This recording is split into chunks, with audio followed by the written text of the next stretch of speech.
Now, and my next guest up, you've seen him in many of TV and movie appearances. He's an actor, he's a producer. Let's give it up for Garry Pastore. Yeah!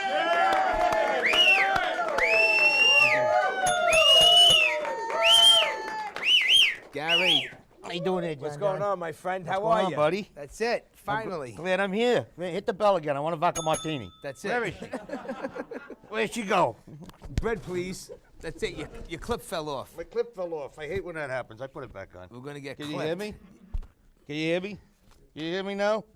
Okay, sorry about that. You're good. Yeah, I'm good. Now listen, you were born in New York City and you grew up on Staten Island. That's correct. Talk about your experience on Staten Island. I know you did a lot out here. Well, I'm a graduate of Tauntonville High School. Yeah, me too. Yeah. Year of and I'm not giving you my age, but yeah, I played on a football team. That's where the acting career started off. Who was your coach on the football team? Who was it back then? Remember? Yes, Ciccarelli. Was it Ciccarelli? Ciccarelli and Spielman, who I hated. Oh, I couldn't stand him. I used to duke it with that guy. Oh, yeah? Yeah, I got thrown off the team because of him. So I grew my hair, became like a rock star. I was in a rock band. That's right, you're a musician as well. I was a musician. And my drama teacher, Stanley Schwartz, I don't know if you remember him. I don't remember, but I know the name. You do? You remember him? Like, Stanley was big. So Stanley says to me, we're doing West Side Story. He goes, you got a great voice. I want you to play Tony in West Side Story. I said, I ain't cutting my hair. He goes, come on. Do it. I said, I don't know. I got to give it a lot of thought. And finally, I said to myself with this music stuff, I said, I cut my hair. The guys in the band were pissed off because we were a rock band. Yeah. I was Tony. And that was it. That was it from there. But just soap operas. I did modeling, male modeling, but I hated it because it was, it just wasn't my cup of tea. Mm-hmm. And then, we went on, you got movies. It's so funny because I drove Frankie Vincent to the set that day when Vito Pacone was at the bar scene. Well, you did work and I was in it. You worked on Goodfellas. I played Paul Savino's son, and same thing. I got cut out. I worked for 2 weeks, which is nice because the residual checks are great. I still get great checks. I can't believe it. The movie came out, 1988, 89? 1990 it came out officially. And I still get a couple $100 checks in yeah, the but you mail know from what? that. It's amazing. It's played every day. Oh, yeah, I know. I love it. Across the world. Yeah, always on a repeat somewhere. I call that mailbox money. Yeah, it comes. It's great. And it's for the kids. Now listen, some of your credits are, besides that, A Bronx Tale. That yes. you had the part in the car, right, when you yelled at the girl. Wasn't that you? Hey, Marie, get in the effing car. Yeah. Yeah, that's me. Yeah, that was in the beginning. How was your experience working on that? Because that was great. That was more of a better. That was 3 months of work. Yeah. For that stupid scene. I remember you had more work with that. It was also crazy. My brother Eric got married we were in New Jersey at the Manor. I think he got married. I'm in his bridal party, and it was a Friday night. And De Niro goes, we may do that scene. Were you walking down the street tomorrow? I said, well, tomorrow my brother's getting married. I'm going to be in a tuxedo. He goes, don't be surprised you get a call. Don't you know they called me at the wedding? I had to leave my brother's wedding and go shoot it. And we didn't even shoot it that night. Well, Robert De Niro calls you, gotta go. Huh? If Robert De Niro calls you, gotta go. I heard if he calls you, you don't go, he blackmails you. I went. I have no regrets. My parents were upset. They probably were. My father goes, I don't like this acting crap. Yeah. He was upset about it.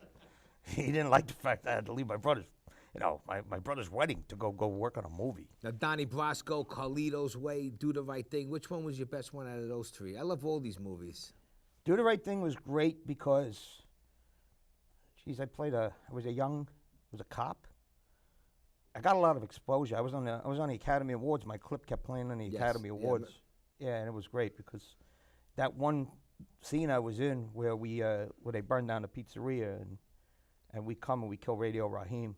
I'm one of the cops that kills Radio. So yeah, it got me a lot of exposure. It's amazing how much work I got back in the 90s. Donnie Brasco, Carlito's Way, all great movies. All big movies, and I'm happy about them. It's something I show the kids. Who did you like better, De Niro or Pacino, when you met them?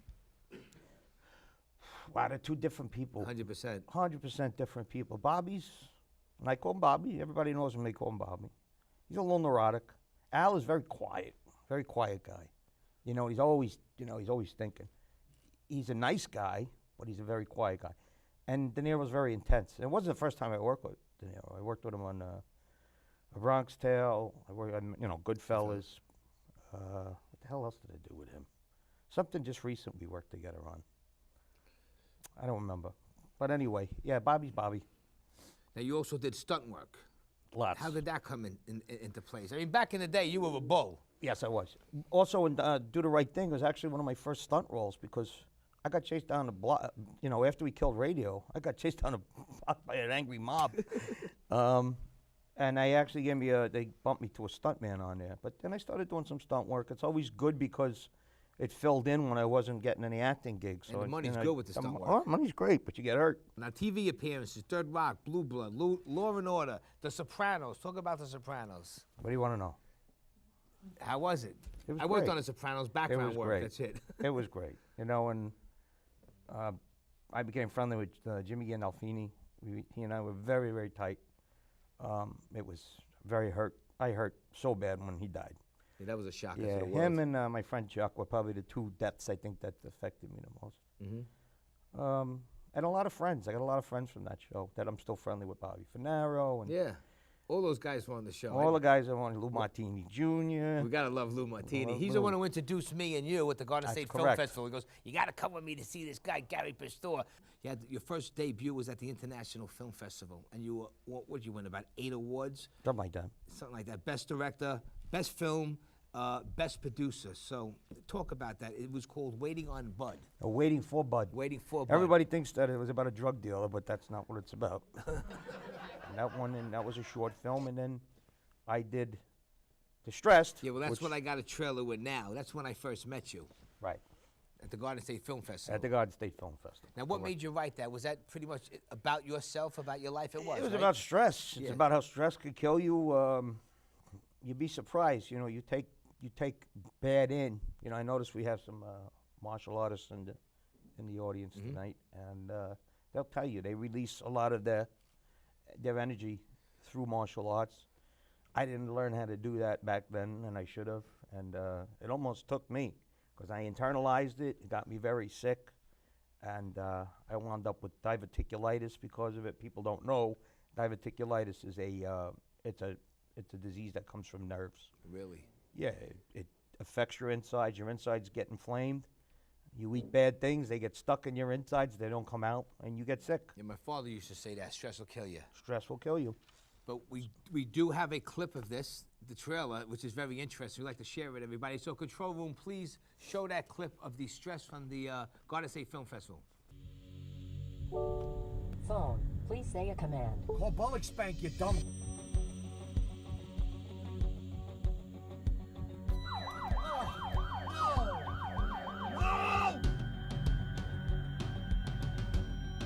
I do things at a rate of speed of probably 150 miles an hour. If I miss the bank, I'm gonna miss my flight. If I miss my flight, I'm gonna choke you.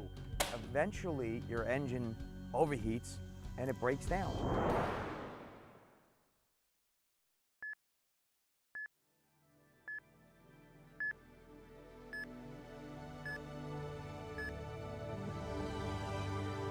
When you first came in, physically, it could be seen the amount of stress that you were experiencing.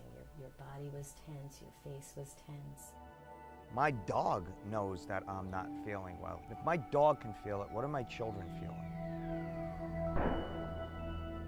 I'm going to have to break the cycle because it's going to break me. Well, you know what you can do for stress? Stress, you know what's good for stress? Yoga. My daughter teaches yoga. Sweep the arms up, keeping the past behind you. So I wouldn't have to dream. I understand you need. I'm really happy. I feel released. I don't have this bad day. Now I'm okay, everything, This is we call the liver chi stagnation.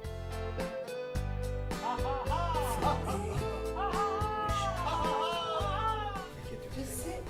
Sit in child's Sit on my couch in my child's pose. pose. I can't even walk. The sky was so brilliant blue. Everyone should smile because it makes it a lot easier.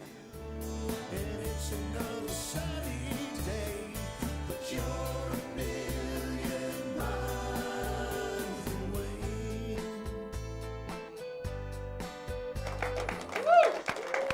This also won at the Garden State Film Festival for the best documentary too, right? Best doc, best director, best picture. I actually won a. Love everything. I won an award. It's so great because I won an award from Panavision. I won a camera package. And you did. Those are great, those things. I won a $25,000 camera package from Panavision, and I didn't use the package, so I let Marty Scorsese's daughter, Dominica Scorsese, use the camera package. She made a movie called Almost Paris, which was at the Cannes Film Festival in Tribeca, and it's coming out this year, and I got a producer credit because I gave it a camera package. Good so for you. life has been really, It's a little really, brownie really, point there. really good. Now listen, Gary, that's almost your time. Let's talk about your What website. about the Deuce? Yeah, we're gonna talk about that right after this. I promise. Your website you wanted to push. Oh yeah, www.Garry with 2 R's, Pastore.com. Everything that I do, gonna do, have done, have been doing, will do, is on there. Everything. The movies, when they're coming out, who's in them, what's in them. I made it so interactive that it's almost fun to go on the site. Listen, that's all it is. People just got to go to the website and everything is there. Everything is there. It tells you when a movie's coming out, what I'm doing next. Distressed, the good news is, which I'm going to release tonight to everybody. That's right. Is that Distressed will come out on Amazon Prime around the 15th of February for everybody to watch. Good for you, buddy. That's good. Good. Very good. Congratulations. Now, there are 2 new things coming out. The Deuce. I'm in this show called The Deuce on HBO. I play Matty The Horse. Yeah. Well, listen, after the show, we're going to go see my friend Jimmy Mack, and we're going to do a little jamming. We're going to do a little band action. Have a burger, maybe a beer. Anyone wants to come back, it's only 10 minutes, so you come and Hot join Shots? us. Yeah, Hot Shots is called. That's my hometown. Pleasant Plains. I'm in Princess Bay, but Pleasant Plains. Next door. It's a friend of ours, so over there. It's a friend of ours. Okay. That's it. So. Very good. Sounds Garry good. Pastore, everybody. Thank you. Yeah. That's what I like to hear. Garry Pastore, what a class.